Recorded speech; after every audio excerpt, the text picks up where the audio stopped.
Walking into the 18th floor of the Changi Airport Air Control Tower, the room is surprisingly quiet.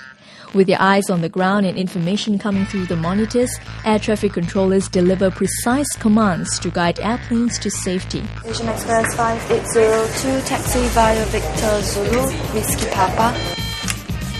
6410, continue approach on runway 20 right. A good air traffic controller must be sharp and decisive. We need to remain very composed under extreme pressure, and we need to be able to multitask. There's a lot of things that you need to do at any one time, and we need to be good team players because we work as a team to provide efficiency.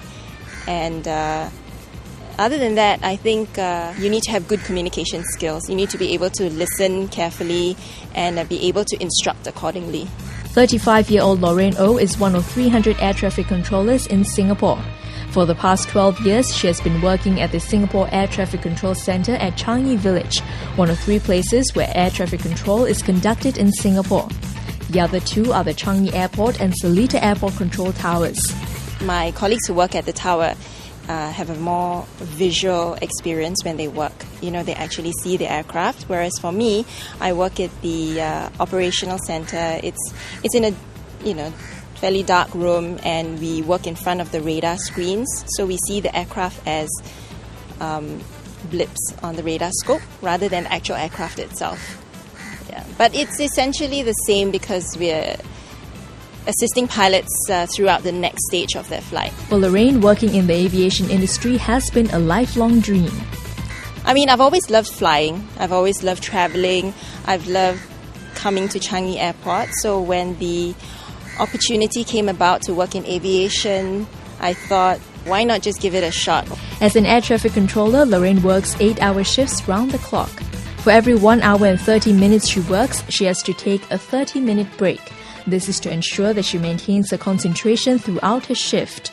I'd say the most challenging aspect of this job is the unpredictability and the fast and furious pace of the work.